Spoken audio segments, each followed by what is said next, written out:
Good morning, everyone. Welcome to the 2021 Daniel Mann Literary Luminaries Lecture, organized by the Library Committee of Congregation Bethel. We're pleased to have Professor Adi Mahalel of the University of Maryland address us today. I will introduce him and the topic of his presentation in just a moment, but first I'd like to remind you of a few Zoom logistical details and provide brief background on the lecture series. Regarding logistics, I will ask everyone to mute themselves unless called upon by the moderator to speak. Professor Mahalel will speak for about 40 minutes, leaving 20 minutes or so at the end for Q&A. If you have a question, please type it into the chat function in Zoom.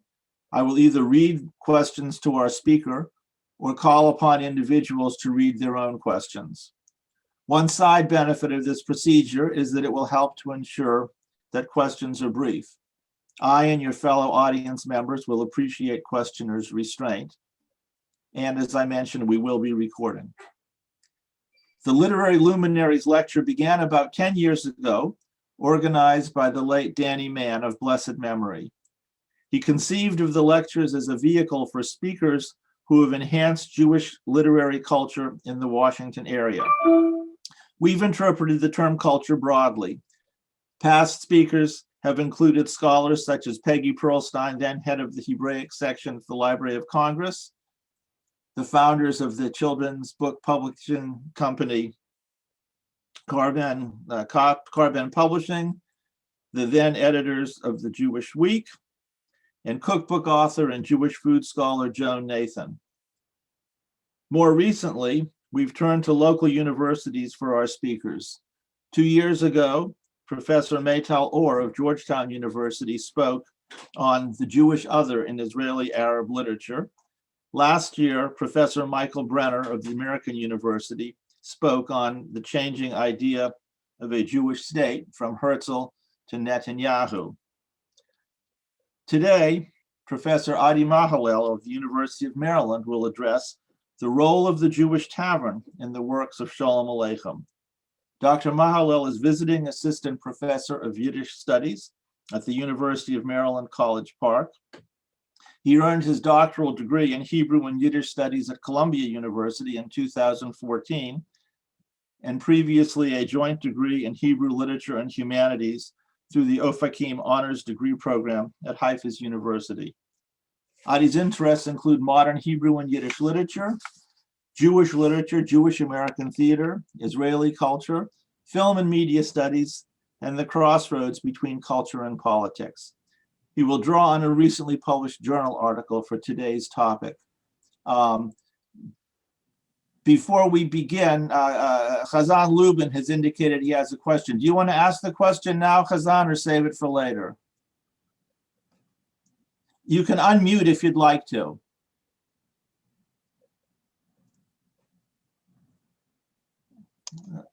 I have a simple question.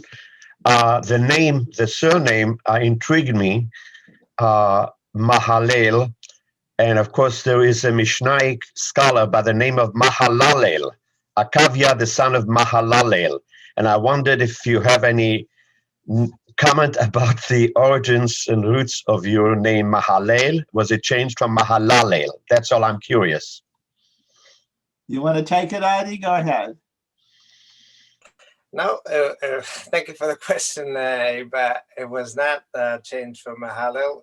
It was basically Hebraicized when my forefathers, ancestors came to Palestine. They had the Eastern European name, which the name actually was Boguslavsky, and it literally means praising God, Mahalel, Mahalel, and that's where it landed. Thank you. Okay, great. So we're going to have kind of a multimedia presentation today, because as part of his presentation, Adi's going to show a video later on in the program. We've announced this is from 11 to 12, but 12 is not a drop dead time, so we may run a little bit over. obviously people can feel free if they need to leave at 12 to leave at 12. Anyway, let me just say, Adi, a very warm welcome to Congregation Bethel, and let's begin. Thank you, Jonathan. Thank you, everybody, for coming. The congregation for hosting me. I'm thrilled that it happened.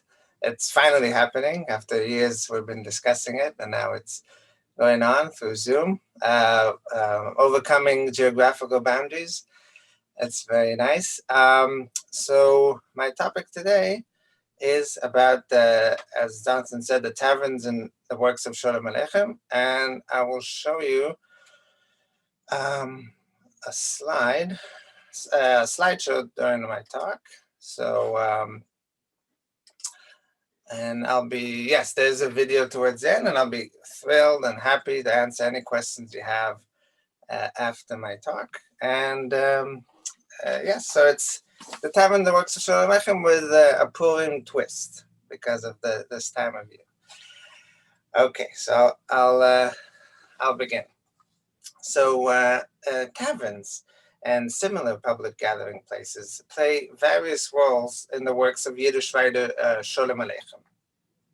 In his work, Motel, the Cantor's Son, the tavern is one of the stations that Motel and his family must endure on their way to America. In his novel Wandering Stars, the tavern is the place where the Jews of Vienna prefer to go to gather for a beer, smoke cigars, and listen to someone singing. Listen to someone singing rather than going to the Yiddish theater. His early novel, Children's Game, features a character with the traditionally Jewish occupation of tavernkeeper.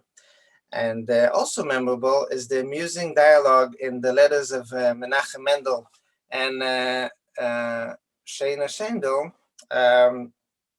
involving the innkeeper of the most beautiful and also the only inn in Zemerinka, in which Menachem Mendel's dream of becoming a matchmaker is crushed. Okay.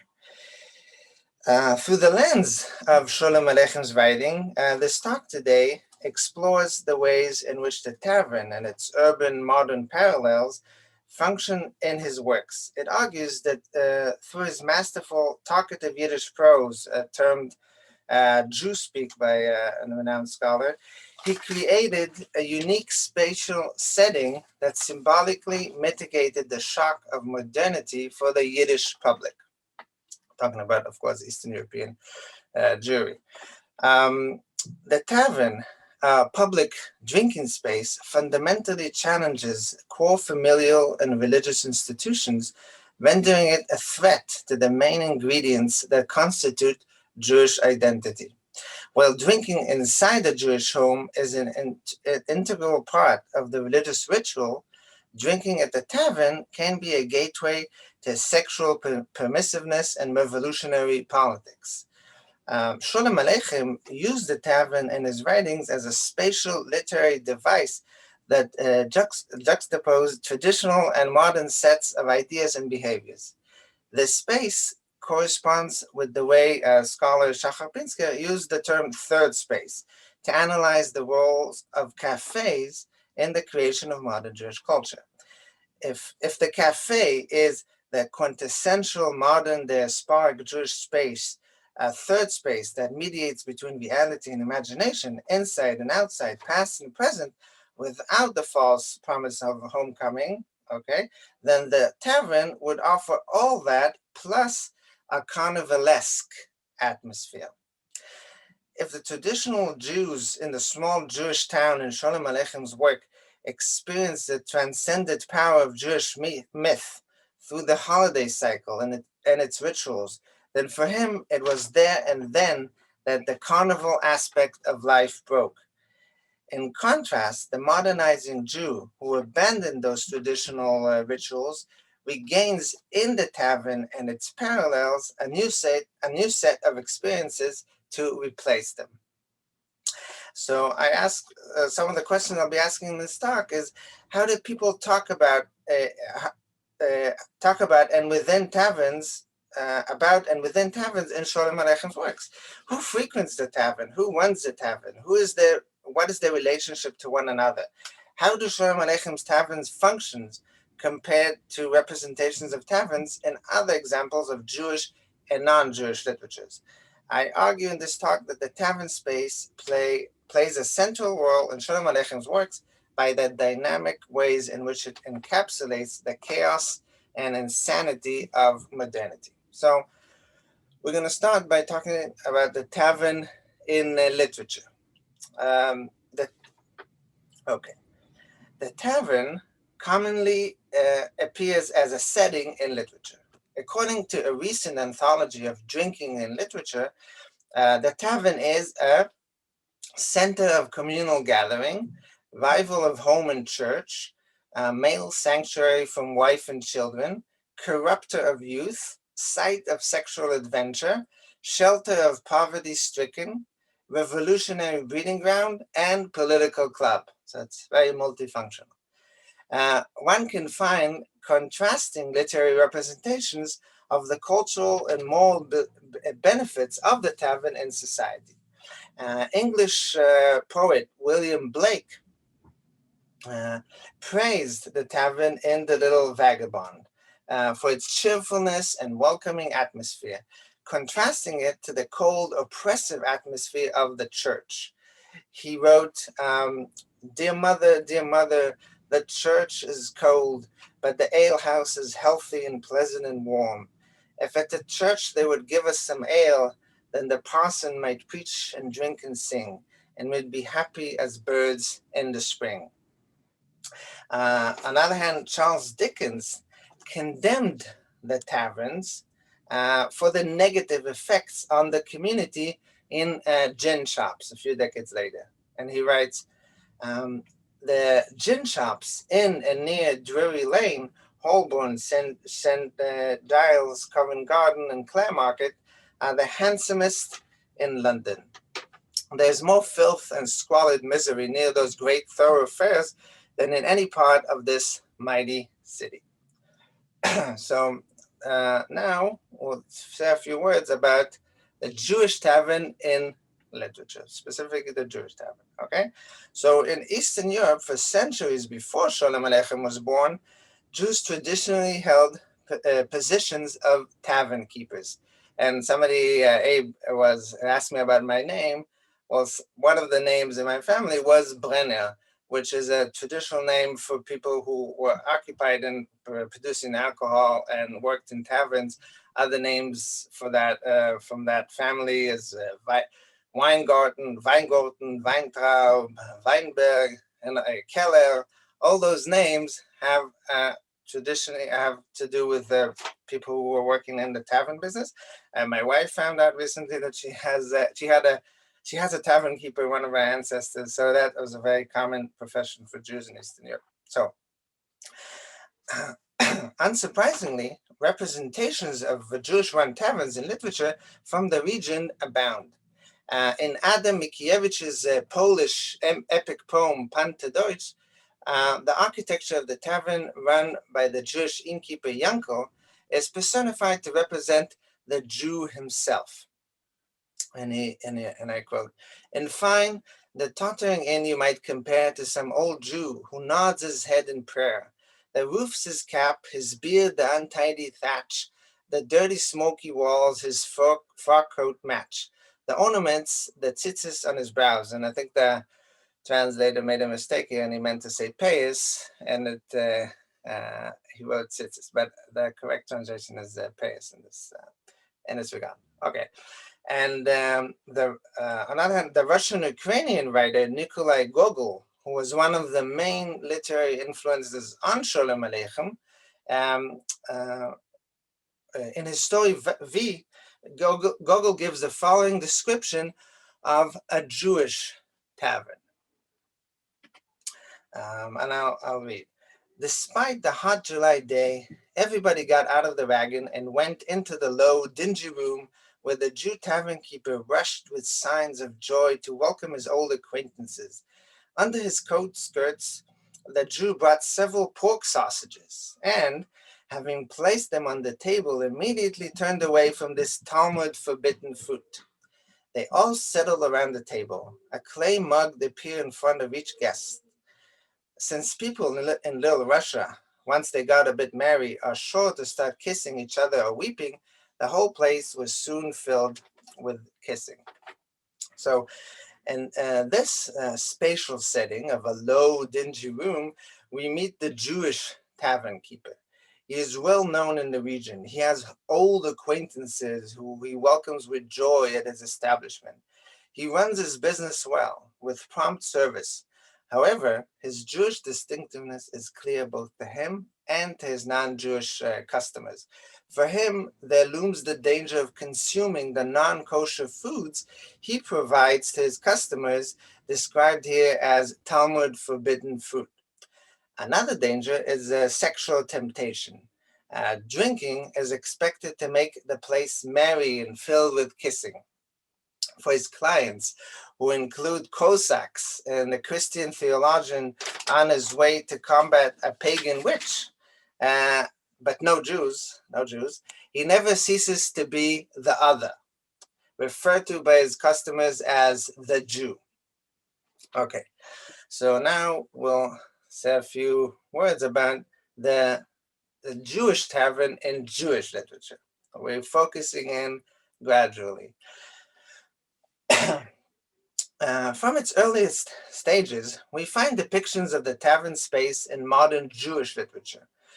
Drinking and taverns played a prominent role in Hasidic literature, since its founder and the protagonist of many of its stories, the Besht, was himself once a tavern keeper. We also find it in Joseph Perl's anti-Hasidic epistolary satire, The Revealer of Secrets, which was written both in Hebrew and Yiddish 200 years ago. That tavern here functions as another tool in Perl's arsenal to prove the debauched and corrupted nature of the Hasidim.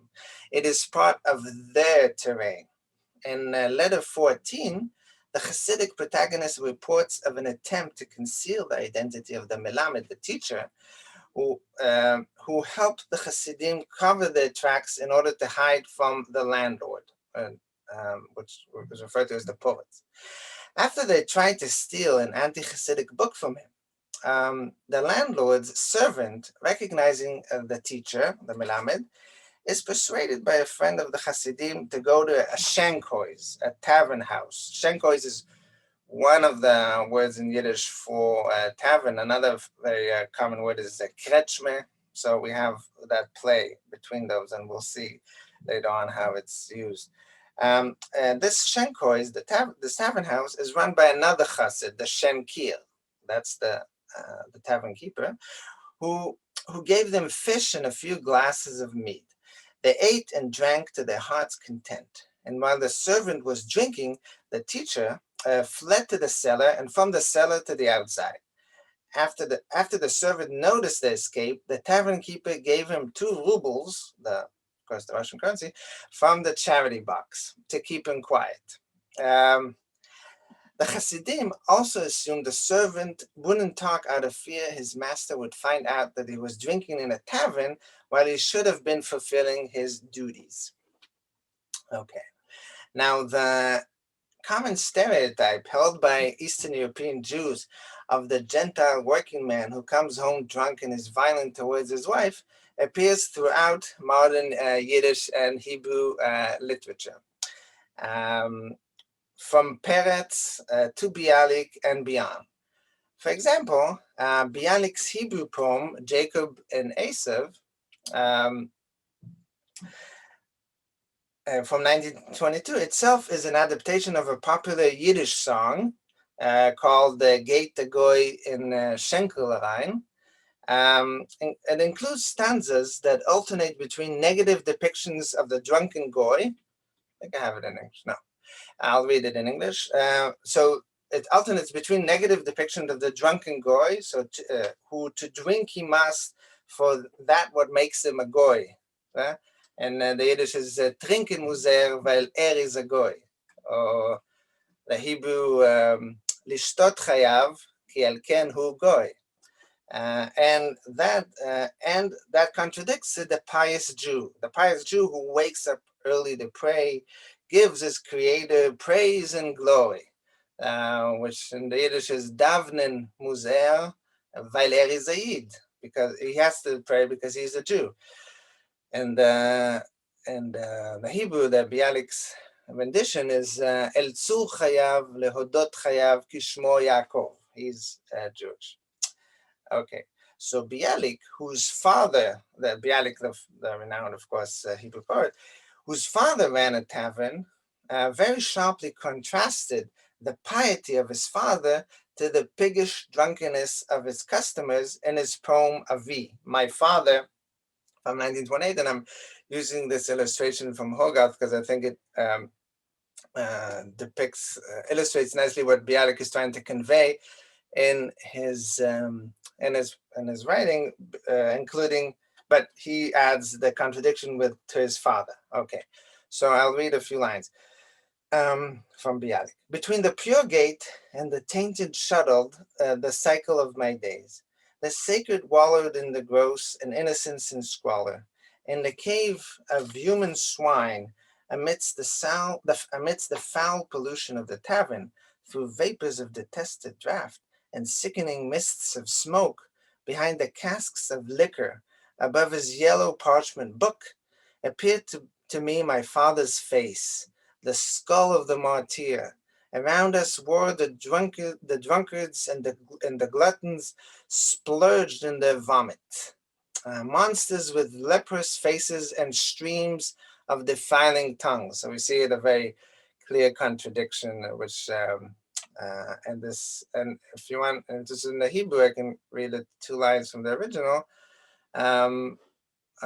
He says, Machorei chaviyot mezeg, behind the barrels of liquor, nigla alei rosh avi, my father's head was revealed, a martyr, Golgolet kadosh moneh, hamu shikorim misaviv, the drunkards were hollowing around, miflatzot partzufim ne'elachim, monstrous, crooked, twisted faces, and with the zichmat lishon shikutzim, with foul mouth. Okay, so that's from Bialik. So the bitingly sharp distinctions that Bialik drew between his pious Jewish tavern keeper father and his non-Jewish clientele are consistent with his Zionist commitments, which Sholem Aleichem shared in theory, but not in his finest art. Now, among Jewish socialist writers, we can also find the detesting social moralistic attitude towards the tavern as the pinnacle of spatial corruption. These views appear most vividly in A.L. Peretz's anti-capitalist Yiddish poem, Mainish, from Do Not Think for 1906. In its first stanza, the tavern serves as a metaphor for the corrupt and unequal economic system. The speaker repeatedly warns the haves in the aftermath of the failed 1905 revolution that the judgment day is yet to come. And I'll read this one stanza.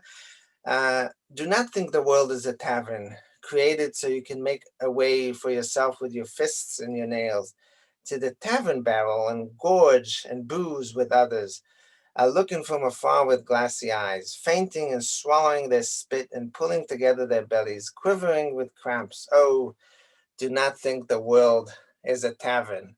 Or in my preferred original, it reads, again, in original it's called Mainish, do not think, and Mainish die Welt is a Kretschme. Said Kretschme is the other word in Yiddish for tavern. Beschaffen zu machen a Weg mit Fäusten und Nägel, zum Schenkfass und Fressen und Säufen, wenn andere gucken von Weiten mit gläserne Augen, verhallischt und schlingen das Speichts und ziehen zusammen den Morgen, was warft sich in Krämpfen. Oh, Mainish, die Welt is a Kretschme. Don't think the world is a tavern. So the repeated warning in this poem, Do Not Think the World Is, appeared in each of its 3 stanzas, where each time the noun changes between tavern, stock market, and lawlessness. Peretz's moralistic way of speaking about the tavern failed to see the potential subversive elements of the tavern space, as William Blake has seen it 100 years before him And as I will show now, it was viewed by Peretz's contemporary, Sholem Aleichem. And now finally, we're zooming in to Sholem Aleichem and the Jewish tavern and Sholem Aleichem's work. Okay.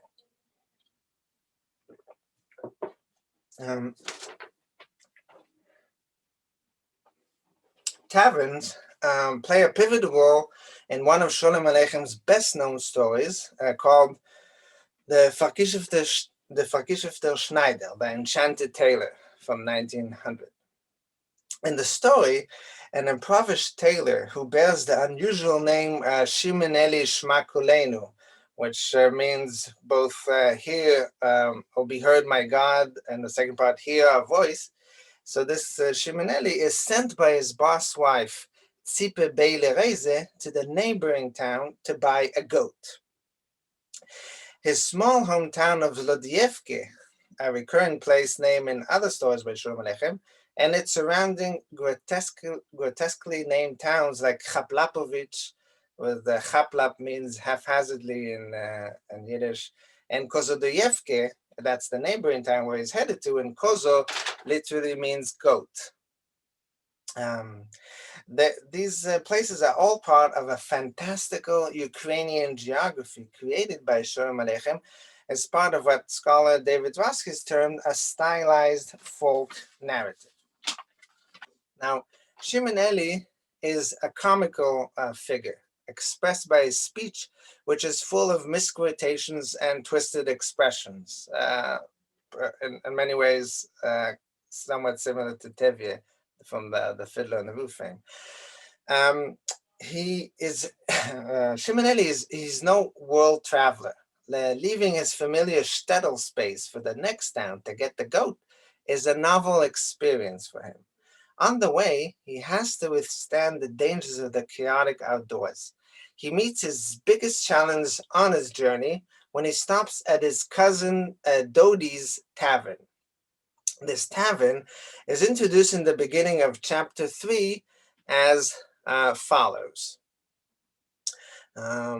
Midway along the road, there was a rustic inn called the Oak Tavern, exactly halfway between Zlodievke and Kozodoyevke. It's called the Oak Tavern.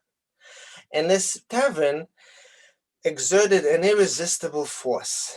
It was a magnet, drawing on all the draymen and all the travelers going from one shtetl to the other.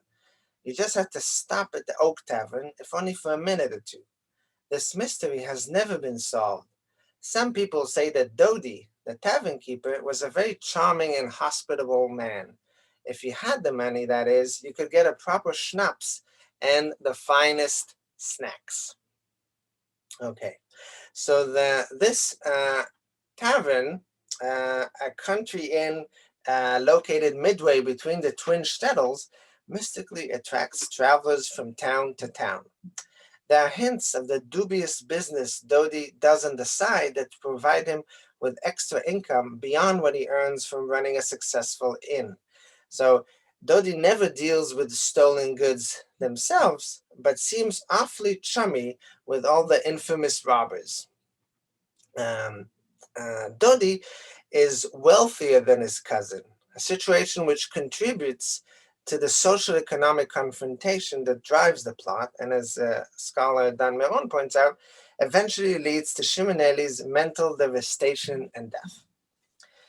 After their first interaction, Dodi decides to take revenge on his cousin for taunting him for being an unlearned Jew. He tricks Shimeneli by secretly replacing the she-goat for a billy goat and vice versa, and each of the 3 visits the tailor pays him during his trips. So that trickery is very Purim-like. The tradition of VeNahafokh, turn things upside down, is very proper for this, for what Dodi does to his cousin. The tailor's stupidity and his affection for drink make it easier for Dodi to prank him. Sholem Aleichem was borrowing common stereotypes from Polish literature that represented the tavernkeeper as possessing devilish characteristics, being fond of trickery, with his tavern located at the edge of a boundary. So he replaced the female goat with a male goat and vice versa 3 times, and that's appropriate to time of year. Now, like Sholem Aleichem's most famous character, Tevye, Dodi's location in the countryside amongst non-Jews rather than in the Jewish shtetl metaphorically means confronting a modern urban set of issues and conflicts. Dodi is a rich and connected urbanite compared to the poverty-stricken, unworldly shtetl dwellers. Sholem Aleichem deals with this set of modern issues through the stylized folksy setting that is so essential to the aesthetic pleasure a reader derives from the text. Dodi is thus parallel to the acculturated urban Jew who is unlearned in Jewish affairs, but materially rich. The scholar Roski's termed Dodi the most demonic in Sholem Aleichem's storytelling corpus because of his big, hairy, ogre-like physical appearance and him being a prankster. This is an illustration for the story, and you see the Dodi on the left, while Shimonelli on the right. You can see very clearly the physical distinction between the two. But it is doubtful whether Dodi is a more devilish, for example, than the New York businessman, Mr. Vagabond, and a short story called The Story with the Greenhorn, a Meise with the Greenhorn, which I very recommend if people are interested. So in that particular story, A Story with the Greenhorn, in a righteous tone, Vagabond, the monologuist, tells a gruesome story of how he cheated a new immigrant out of his pretty wife and fortune. At least Dodi had a sympathetic motive for his action, that was paying back the tailor for his insults, rather than being motivated by sheer greed and envy. In the story, Dodi is parallel to a female figure, Hodel, the tax lady, who runs a tavern in Zlodievke, and her tavern is termed Schenkel, a small tavern, as opposed to Dodi's Kretschme. So we have a male-run tavern and a female-run tavern. Like Dodi, she's also a connected figure, though she is connected to government officials and to the working people of the town rather than to the underworld. Her place serves as a working-class meeting ground, where class struggles are played out. We meet her at a later stage in the story when Shimonelli, trying to cope with his goat crisis, goes to her tavern to drown his troubles with schnapps and to seek advice.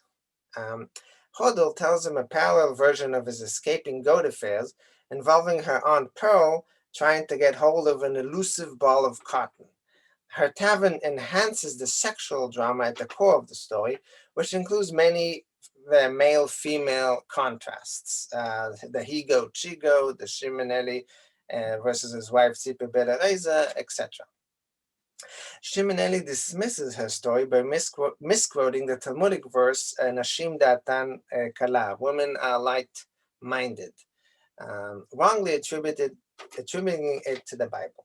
His mistake serves as proof of his ignorance and thus of his own femininity. Of course, in quotation, that means in the context of traditional Jewish patriarchal society in which women were not permitted to study sanctified texts.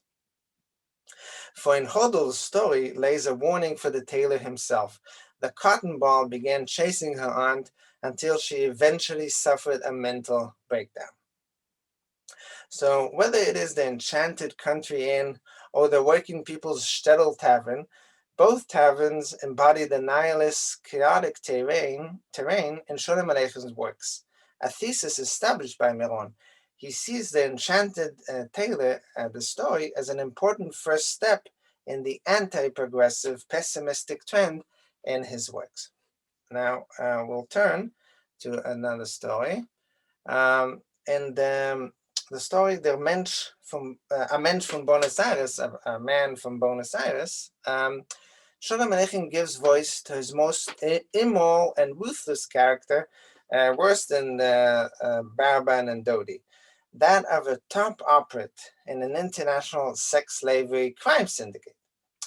Although this story takes place in a train and is part of the collection Railroad Stories, Eisenbahngeschichtes, the space here functions in effect as a tavern on wheels.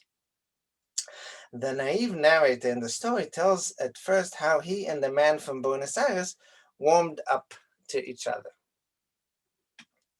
And I quote, "At the first station at which we happened to stop for a few minutes, he grabbed me by the arm, led me straight to the buffet, and without asking me whether I drank or not, he ordered 2 glasses of brandy. Right after that, he motioned to me to pick up a fork, and when we were through with the various snacks and appetizers that you find at a railroad buffet, he ordered 2 mugs of beer, gave me a cigar, lit one for himself, and our friendship was as good as sealed." And if people are interested, I can read the Yiddish very quickly. I hope some of you can understand bits of it at least. Auf der ersten Stanzie, wo wir haben sich aufgestellt auf etliche Minuten, hat mich schon gehabt unter der Hand, zugeführt gleich zum Buffet und gar nicht gefragt, mich zu trinken zu nehmen, hat geheißen, angießen 2 Gläserlich Cognac. Bald nachdem hat gegeben einen Wunk zu mir, ich soll mich annehmen tun zum Koppel, und als wir seien fertig geworden mit den Aluminium Gesalzens und Verbeißens, was gefinden sich in jedem Buffet, hat geheißen, angießen 2 Kuffel Bier, verreichert sicher Zigar, mehr Zigar, und unsere Gutfreundschaft ist geschlossen geworden.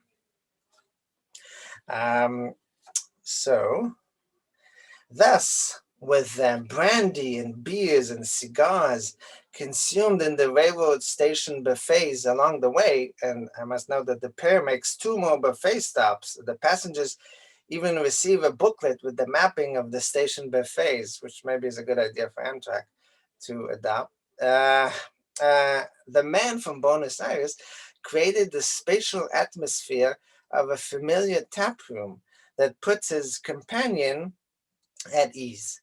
The setup of generosity, of plying his listener with liqueur and treats, prepares the narrator to hear the man's side of the story.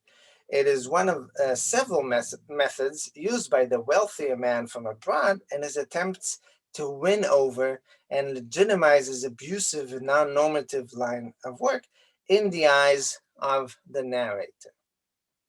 Okay, now in another famous monologue set in an urban modern space entitled Joseph from 1905, Sholem Aleichem again stages the modern conflict in a lively public eating space. In this instance, it is a small Jewish restaurant, a Yiddish Restauratie, perhaps parallel to a Jewish tavern in a big Eastern European city. The owner is a beautiful Jewish woman, a widow. Her daughter works alongside her as a waitress in the restaurant, which functions as an underground meeting place for political radicals referred to as the Yinkelach. Here, a nameless, self-perceived bourgeois gentleman tells the story of his unrequited love to the attractive young waitress and of his fascination with the radical social atmosphere of the restaurant. The speaker gives the following description of the restaurant, including some hints at why he frequents it. So I'll just read a few lines. The mother keeps a Jewish restaurant, kosher. The widow, that is. She does all the cooking on the premises herself, don't you know? Daughter serves. The what cooking, what service, I tell you, it's a song, it sparkles, it gleams, sheer paradise eating there. But the pleasure is not in the eating so much as in feasting your eyes, on the mother and daughter both. This restaurant provides him with the narrator with everything he needs as a single man in the big city: a hot meal, a connection to his roots, and a double or possibly triple sexual fantasy.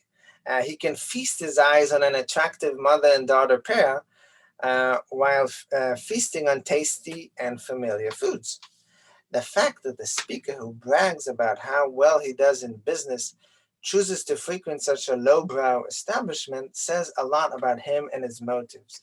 But more interesting for our purposes is the way Sholem Aleichem's narrator speaks about an underground hotspot for Jewish socialists, spiked with dangerous and sexy elements, an attractive place where activists would meet and plan conspirations to overthrow the regime. When the authorities get their hands on Joseph, whether because of the narrator's snitching or otherwise, the radicals stay away from their favorite meeting place. Joseph's arrest also affects the mother and daughter a great deal because of the daughter's infatuation with Joseph and because of their political kinship. Joseph is not the narrator, just to make it clear, Joseph is the leader of the radicals. By the time Joseph is hanged, the underground restaurant had already closed down and vanished into thin air, and the mother, daughter, and the activists all fled the scene. So we see that from the perspective of a bourgeois narrator, Sholem Aleichem provided an enduring portrayal of a popular revolutionary meeting space. It also contrasts starkly with the bourgeois gentleman's club, where the narrator sometimes visits to have a drink and play cards. This portrayal is also unique compared to those found in Peretz's work. Peretz, which the Yiddish writer I mentioned before, was close to radical political circles in real life, but in his writing, he tended towards a moralistic condemnation of a tavern, as previously noted. Now, I think it's also interesting to point out nuggets from Sholem Aleichem's own biography, his own life story. So in Sholem Aleichem's semi-autobiography, Funim Yarid, Back from the Fair, he writes about the wine cellar that his father ran, named Yuzhnaho Berega, which means the South Shore in Russian. It was located in Odessa County in the Ukraine, during his last year of school. Once, when the young Sholem Aleichem received a stipend of 150 rubles for his studies, despite his father's pride in his son's achievement, he was certain his father would take all the money for himself and invest it in his wine cellar business. That tension between the wine cellar business, and Sholem Aleichem's talent. He writes here that gleich wie sie wissen nicht, as if they don't know, as das Geld wird zu Nutz kommen dem Taten in Geschäfte rein, that the money will be for use for the father in the business, in the Weinkeller Yuzhnaho Berega, in the wine cellar Yuzhnaho Berega, the South Shore. And in another section of, I hope people can see the titles of the slides, because I see this. Okay. So in another section of Sholem Aleichem's autobiography, it's mentioned that when his father discovered his literary talent at age 15, after reading his Yiddish Robinson Crusoe, the Jewish Robinson Crusoe that Sholem Aleichem wrote down, the father decided to relieve the young author from doing all household chores. One of those chores was to hacken rozhnikes, to chop raisins, which can also mean grapes in this context, for the preparation of wine. He says here that we had a wine keller, bei uns ist gewesen of euch Weinkeller with the name Yuzhny Bereg, mit dem Namen Yuzhny Bereg. So yeah, his father said he doesn't have to chop raisins. Nicht gegeben mir hacken rozhnikes. Okay. Thus, Sholem Aleichem managed to avoid doing physical labor in the real wine cellar space. Instead, he was free to toil over creating literary spaces for them. Okay, so analyzing the role of the tavern in Sholem Aleichem's works, we see how he was able to utilize this public drinking institution in various ways. Whether it was the country inn in a stylized pre-modern landscape, a railroad station buffets that served cigars, liqueur, and beer, or an urban meeting ground for political radicals. Coming to all these dynamic spatial representations was the way he used them in his narratives as a perfect setting for performing Jospeh. He took Perl's comedic tavern a step further and liberated it of any didactic message or moral lesson regarding taverns and their customers. In his work, Jews were a natural part of the tavern, capable of vocally dominating it, both as owner and as clientele. They were not reduced to mere others who run taverns as they were in Polish and Russian literature. His taverns were not created to serve any ideology, and were not condemned as a Hasidic institution, a Goyish one, or as a metaphor for capitalism. He was thus able to extract from this space the raw potential that it encapsulates, an exciting, revolutionary, enchanting, and intriguing place, the ideal setting for defying and blurring convenient boundaries, a place where the chaos and insanity of modernity speaks itself to the fullest. Okay, so now I wanted to add another story by Sholem Aleichem that doesn't necessarily focus on a tavern, but it's very apropos for the time of year for Purim. And I know maybe some of you got to read it in preparation for this talk. And this is the story Esther from 1910, which is not only apropos for Purim, but it's also specifically for this Sunday. It's appropriate as we are between Valentine's Day and Purim. What do I mean by that? And in our case, also between Hebrew and Yiddish. So what do I mean by that? I mean that in the story you can read a very comical tale of, this story again was part of the Stories for Jewish Children. So it's a story for kids. Well, if you look closely at the content, it has many layers to it. But in any case, the story, as I said, you read in the story how a young boy helps his brother with delivering to his beloved secret romantic letter, which in many you can see as basically a marriage proposal, and he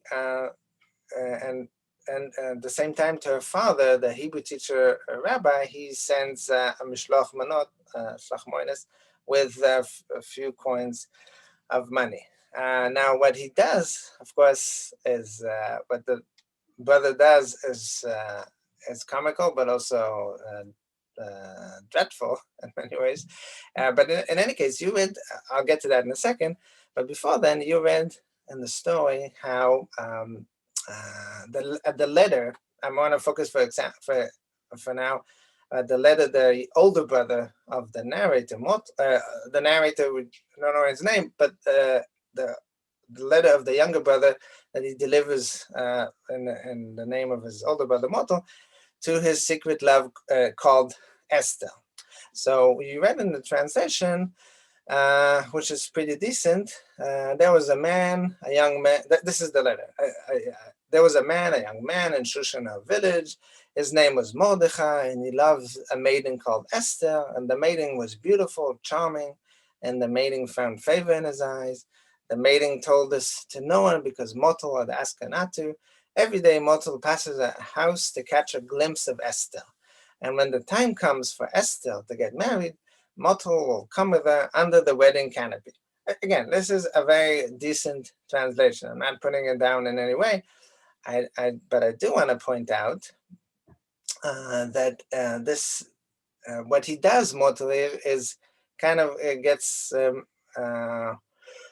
the translation cannot really encapsulate it. What he does, he uses the very old Ashkenazic tradition of Taytsh, translation, word for word of the Tanakh, mostly actually the Torah, the 5 books of the Torah, and translating it word for word, a word in Hebrew, a word in Yiddish, Hebrew, Yiddish, Hebrew, Yiddish, and he does it, of course, with the Book of Esther, the Megillat Esther. Megillas Esther. So the original will have, this is a letter supposedly from Mordechai to Esther. So the original will say, Ish, a mensch, a person, a mensch, that's accurate, right? Hebrew is Ish, and a mensch, Yiddish. Yehudi, a bocher, a Jewish guy, and he translates it motel to a young single man, which is not Jewish. I mean, it doesn't say specifically, even though Bocher is a single Jewish guy. Okay.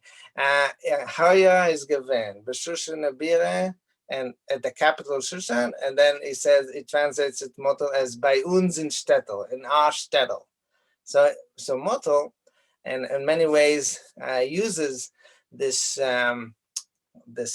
playfulness with the text, which echoes the tradition of Taytsh, which means the way traditionally in Eastern Europe Jews read traditional Hebrew texts by interpreting word for word, and a word in Yiddish, a word in Hebrew. He basically what he did, and I did this table to illustrate it, is he took and he collected bits and pieces from different phrases from the Book of Esther.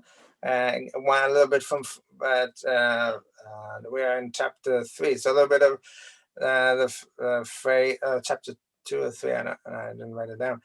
So a little bit of the 5th phrase, and then a little bit of the 7th, a little bit of the 9th, 10th, 15th, 11th, 15th, and he took bits and pieces of sentences and pasted them together to create his own narrative. And then when he writes it, he uses a Hebrew, Yiddish, to interpret. And here I divided the two. So you have on the right side of the slide, you have the from the Megillah, from the Book of Esther, only the Hebrew and the little bits of sentences he used. And this is on the left side, on the upper left side is the translation of the biblical verses. And on the bottom side, it's only the Yiddish, the way he playfully basically twisted the content of the Book of Esther, and he basically, this is a love letter and a marriage proposal, but he replaces Mordechai, which is obviously Esther's uncle. He replaces him and being the love interest. That's one thing he does, and of course, he places in the shtetl geography. So in a way, that's the Taytsh, but also the Purim tradition of VeNahafokh, turning things upside down. So that's Motel, the brother, is also doing that by his Taytsh rendition, which also has is also part of the, if you know, the Purim spiel tradition, the theater, the plays done in Purim. It was also had this history of twisting things around and of the Megillah.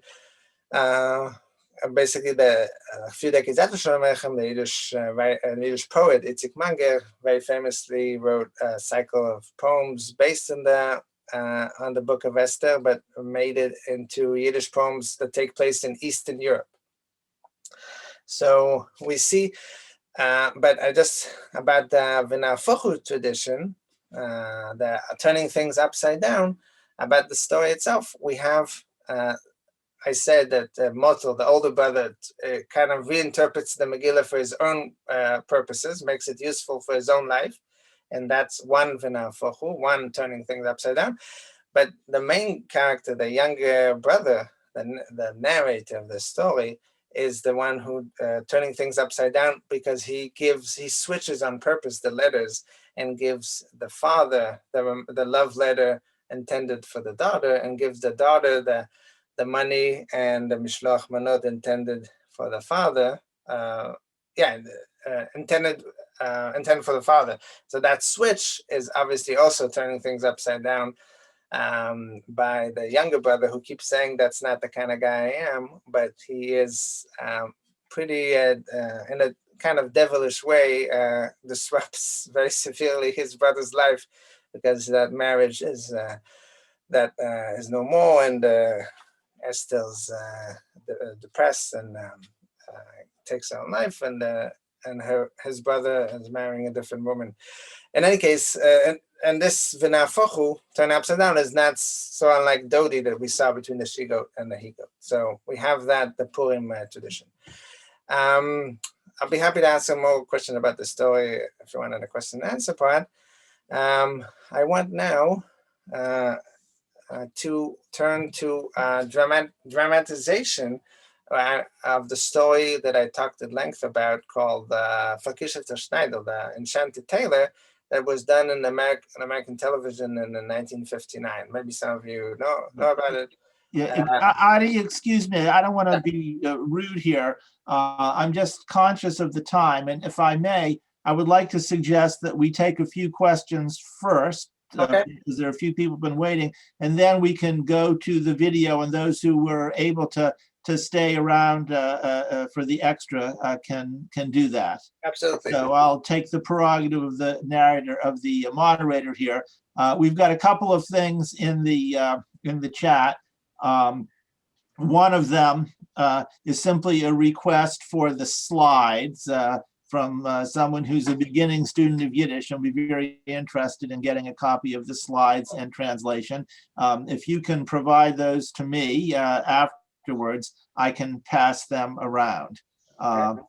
Then in terms of substantive questions, Saul Golubkow had one. And Saul, if you'd like to unmute yourself and ask the question, let's do that. Thank you, Jonathan. Dr. Mahalel, sehr gesund gerät, Dank. My question is, does Sholem Aleichem per se deal with Jewish alcoholism, with shikurim that are Jewish? Well, in the story that I discussed, the Enchanted Tailor, one of the major vices of the protagonist, Shimonelli, is a tendency to overly drink. And basically that tendency to be extremely drunk is what allows for Dodi, his cousin, to play tricks on him, because he keeps losing his consciousness. So Shimonelli, who is a clear example of a character who overdrinks, I think he's also criticized for that, because he's kind of a simpleton fool at the end of the day. So yes, you can see that as a criticism of excessive drinking of Jews. Yeah. Okay. Thank you. Chazan Lubin has another comment or question, and I'll monitor the chat. If anybody else wants to ask a question or make a comment, they should put it in the chat while Chazan Lubin is speaking. As a chazan, first of all, it was wonderful presentation. But Sholem Aleichem has written any references and stories about a chazan, the chazan Zun, the Cantor son, and so on. To me, the tavern, which was a space for people for the social purposes, the chazan in those days when you couldn't go to the concert hall and to the opera house and so on, the chazan was also in the shul, represented somebody that he could be entertaining, let alone the davening, of course. But if it was a great cantor, they would offer the people an opportunity to be entertained as such. Number one. Number two, the very first motion picture in the United States, I think 1927 or 28, was a motion picture called The Jazz Singer, which was what? It was the jazz singer was the son of a chazan, and he sang in a beer garden popular jazz songs, and his father, of course, wanted him to be a chazan. So it's interesting that that is the first topic for the very first motion picture in the United States, was a story that related to Sholem Aleichem, because the character of the jazz singer in the movie was known as Jackie Rabinovich. And Rabinovich, of course, the real name of Sholem Aleichem. And it just occurred to me there was a corollary here, and the notion that the Jewish movie makers in Hollywood picked that, and of course Al Jolson was in that first movie, and one of the great cantors of that time, Yossele Rosenblatt, was also in that movie. So much I wanted to make a comment of the corollary. I'd love to have you come again and talk about all the Chazanische stories of Sholem Aleichem. That's all I wanted to say. Thanks very much, Chazan, and that's actually a nice introduction to the one question that I wanted to ask, and that is, you've stressed the role of the tavern as sort of a boundary space, and I was wondering, what about it? What can we glean, from the works of Sholem Aleichem or others on the subject of assimilation and the possible role of the tavern in assimilation, because it was definitely a place of mixing, as you've so clearly enunciated. That is a great question. Actually, the thing is, with the Yiddish literature, specifically located in the shtetl, but we saw it also on the train or in the big city, Yiddish literature creates this synthetic bubble many times. It has a tendency, let's say. For instance, the shtetl itself, the Eastern European Jewish town, was not 100% Jewish by any means. It was around 50 or 40% Jewish, but in the Yiddish literature, it's considered the Jewish shtetl. Maybe there's one non-Jew, and that's about it. So it has the tendency to create this, I should have said, a pure Jewish bubble, where the non-Jews are not so much in existence. So, but as you said, and as pointed out in the talk, the actual tavern many times were ran by Jews, and the daughters of the daughters of Jews were the servants. So there was a lot of temptation, a lot of risk and danger. And pointed out about this mixing, this mixing, but it doesn't echo in the literature itself. Well, That's the thing. It kind of again reimagines the landscape with predominantly Jewish and very few non-Jews. So that's part of the. Okay. Thanks very much. I'm not seeing any additional questions or comments in the chat. So I think now would be a good time to move to the video, and those who were able to stick around for it, I'm told it's about 14 minutes long. Please do so, but obviously people with other commitments should feel free to leave. So I will just be, while most people are still here, I will just, on behalf of our full audience, express our appreciation to you for a very interesting presentation, and we'll look forward to the video. Could I make a comment, please? Of course. I just thought that it was, and you put in a lot of work into this presentation. I thought it was extraordinary, and I appreciated it because I was brought up with Yiddish. My parents stuck to me on Yiddish, and I actually write and read Yiddish because I was born in Argentina, and at that time they didn't have a Hebrew school. They have a Yiddish shule. So I was fortunate to learn Yiddish because later on, when the State of Israel was established, we made Aliyah, so it was easier for me to learn Hebrew because I already knew the alphabet at least. So, but what you did today was really extraordinary. It shows that you put in an enormous amount of work, and it's very, very appreciative. I appreciate it very much. Thank you. Thank you very much. It was totally my pleasure, and I hope you find it interesting, specifically about the story about the man from Buenos Aires. And, in your case, maybe you're familiar with it. Right. So does anyone else want to make a closing comment before we go to the video? I don't want to exclude anyone. I have a comment, if I may. I'm the beginning Yiddish student. Hey, hello. Hello, my name is Master. Perl, and I find your talk absolutely fascinating. I had not had a chance to read any of Sholem Aleichem's work in English, and I just, would love to one day read it in Yiddish. But I've seen Fiddler on the Roof many times, and my favorite song from Fiddler on the Roof is L'Chaim, which I think Fiddler on the Roof was based on Tevye the Milkman. And I actually have a copy of Fiddler on the Roof in Yiddish as well as in English. And I think both in the movie and of course in the song, there are Russian people in the tavern. So like as you're giving your talk, I guess this is a comment. I see the mixing of like Russians and Tevye and his friends and community members. But I find your talk very fascinating as I think about that scene in the movie, and I assume it was taken from the book or at least part of his work. Well, it's a complicated history. The Fiddler on the Roof is an original American musical. It's very loosely based on the text of Sholem Aleichem, and each one of them is excellent in its own right.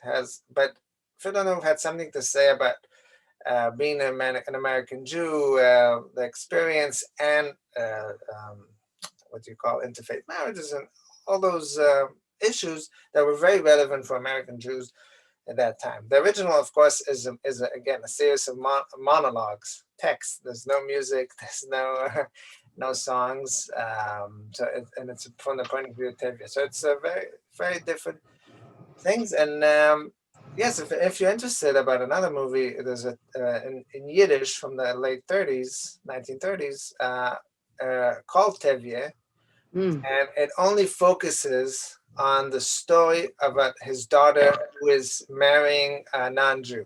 That's the whole movie is about that, and how it expands on it, and basically want to combat assimilation. That was the goal of the movie, basically. It's called Tevye? It's called Tevye, and I don't want to give you spoilers, but it has a happy ending from the point of view of the anti. Okay. Yeah, I'll have to try and look for it. I'd love to watch it. Yeah, sure. Thank you so much. Yeah, Sholem Dank, you should say, as a Yiddish student. Thank you. I wanted I forgot to mention to you that a cousin of mine was a very famous Yiddish writer, Mann. Oh, yes, very famous. Wow.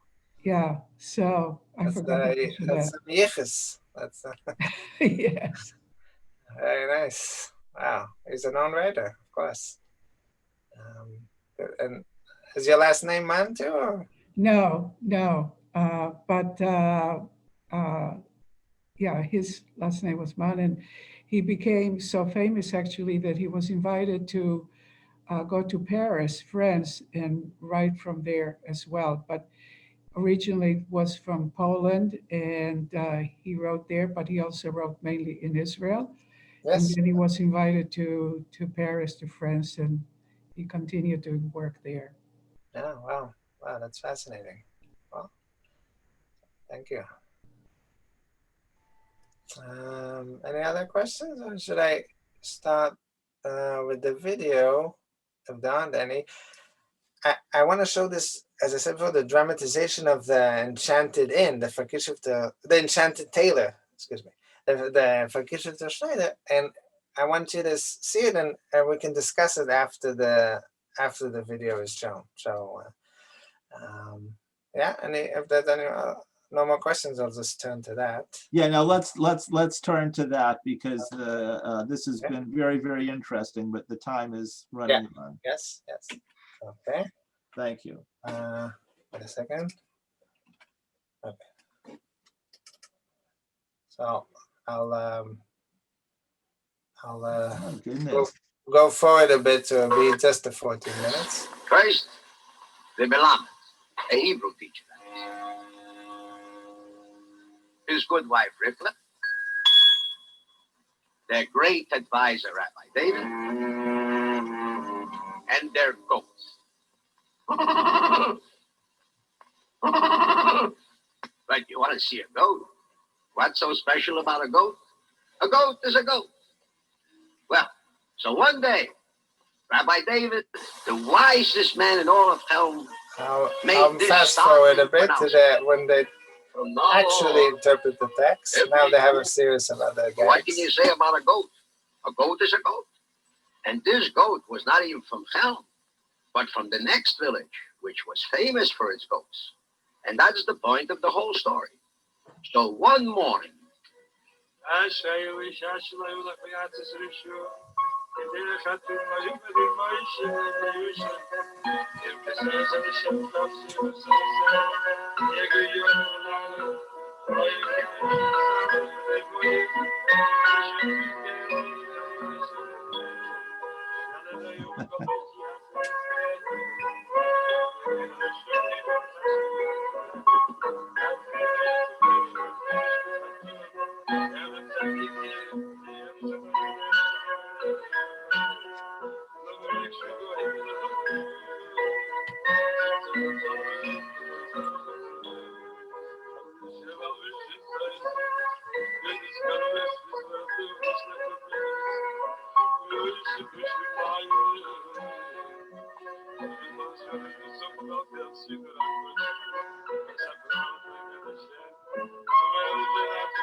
because this is the teacher who's supposed to be the Sholem Aleichem character we discussed.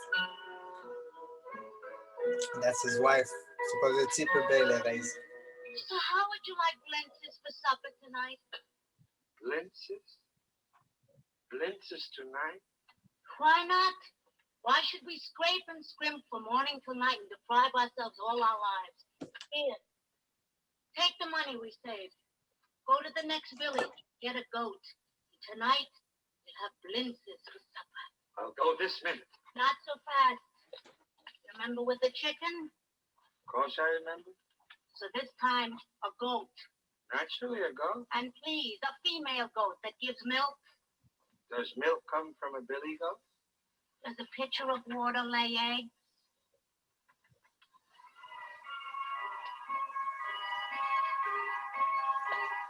Of course, Zero Mostel, who played Tavern on Broadway early on.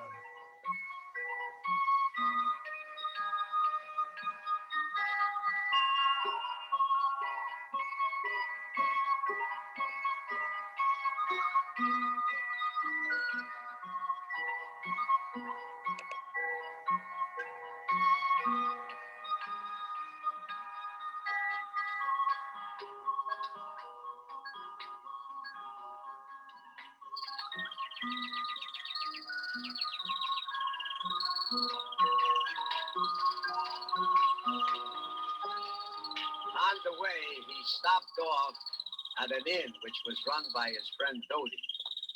Now, Dodi served a very nice glass of wine, not very expensive, and a very pleasant fellow to talk to. But also, he was given to practical jokes. So in a little while, we'll have the goat. Fine. Boy, I love. Boy, a priya gufan. Also.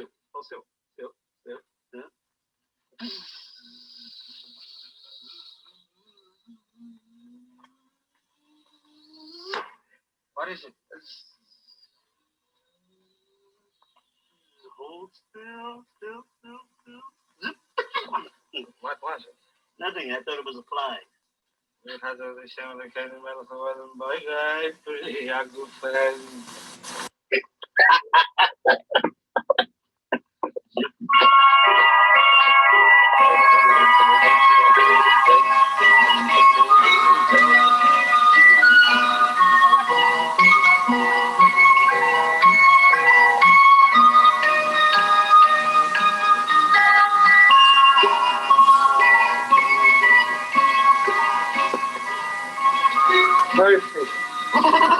Perfect.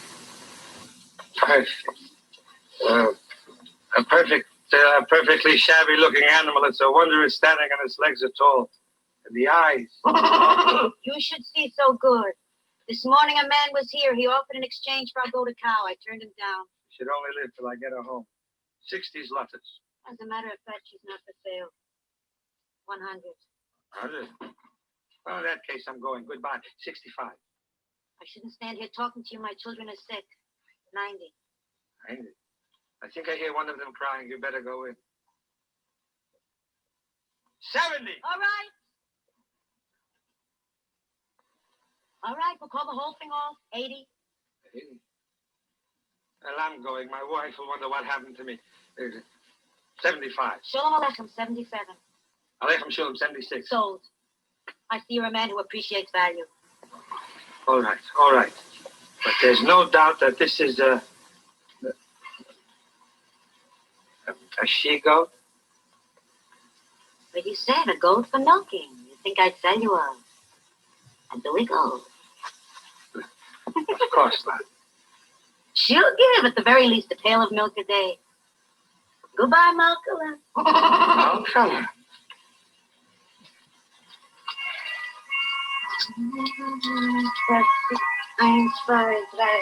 Malcolm.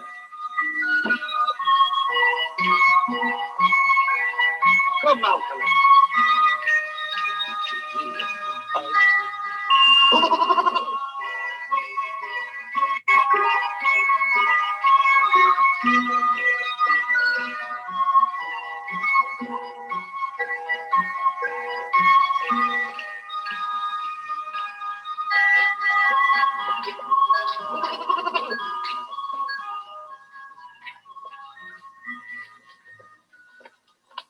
So to make a long story short, when she told me the goat gives a pail of milk a day, I offered her 40 zlotys, and she sold it to me. Fine, fine, very fine. If we switch the male goat for his female goat, it could be very funny. Oh boy, So you're going to celebrate your new goat, huh? Well, tomorrow night you'll come. Uh-huh. We'll eat blintzes together. Did you ever stop and think what you can make from goat's milk? For instance, the omelet.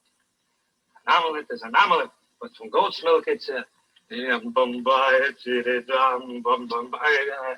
symphony. Or else we'll make... You'll come? Of course I'll come. Invite me. You're invited.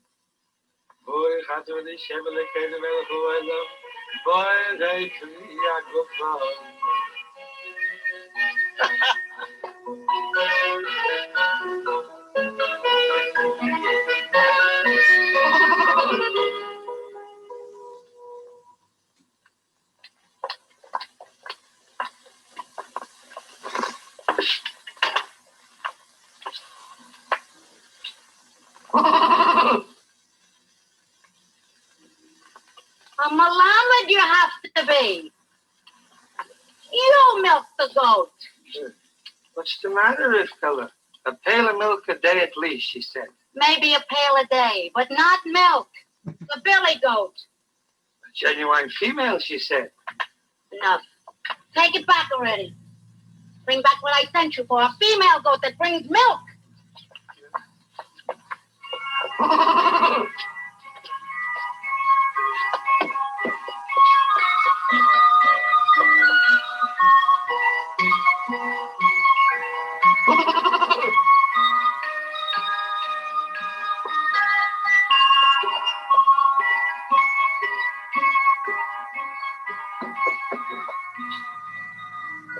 Hello, Dodi. What's the matter? I'll tell you, but you wouldn't tell another soul. No. This woman who sold me the goat. She was a billy goat. Oh, no.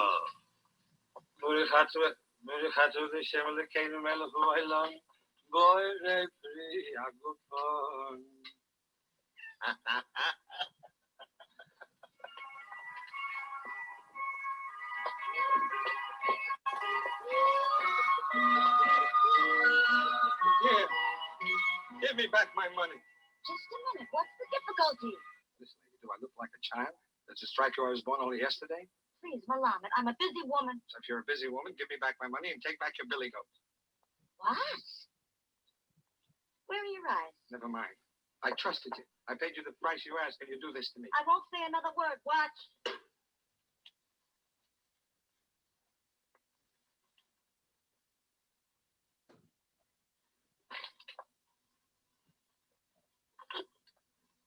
It's impossible. Milk from a billy goat. This is milk. This is the goat that gave the milk. You're a Malamed. It's a lady goat. Only an hour ago it was a billy goat. So what have you been drinking? Who gets to drink that, Dodi? All right, so take your goat and goodbye. Goodbye, Malkala. Look, lady, listen, I'm convinced. I really am. This is a lady goat. Only do me a favor. You have a rabbi here. What a question. You have a rabbi at hell? Oh, regardless, people. Oh, we? Well, there's no need to get excited. I only ask the simple question. Is there a rabbi? So, Please ask him to do me a favor. To give me a certificate that says that this is a lady goat that gives milk. it's crazy. I just milked her. You saw me milk her. Here's the milk. I know it. You know it. The goat knows it. But for Rivkala, my wife, take me to your rabbi.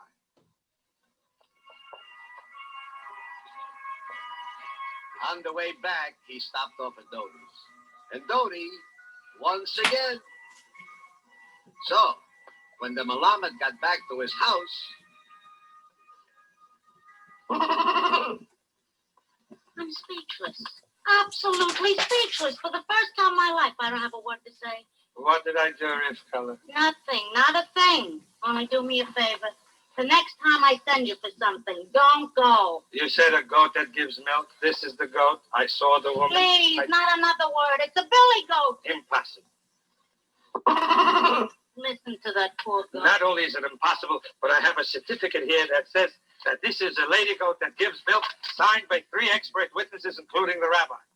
Would the rabbi tell a lie? Would the goat herd lie too? Would all 3 sign a paper bearing false witness? Would they? Please, somebody come and take him away. Why excite yourself? This is beyond us. You say this goat is a billy goat. The certificate says that this is a lady goat that gives milk. We'll take the problem to Rabbi David, who after all is the wisest man in all hell. He'll settle it. Go get it. I see. 1, 2, 3 witnesses, including a rabbi. Fine-looking document, all right? What's the difference of document? Look at the goat. Is that a female goat? The animal is without question a he-goat. There are certain unmistakable signs. Of course, I told you. But the document, Rabbi. But still, the document is not to be denied. Don't forget, 3 witnesses, including a rabbi. So this is my decision. Yes. The law is on the side of the Malamed. The animal is a she-goat, and this is proved beyond all question by the document. But it is equally clear, and it must be so ordained, that whenever a she-goat is brought into hell by some process beyond my understanding, she becomes a he-goat. Rabbi David, if you weren't too busy, would you stay for dinner? If I were not too busy for Rivkala's cooking, I would be pleased to stay. Rabbi, if you could stay and you weren't too busy, what would you like? Blintzes. The rest of them, likely. Where are you going? Malamed, my king. Take the goat to the next town. And when the he-goat becomes a she-goat, you'll have Blintzes. Well,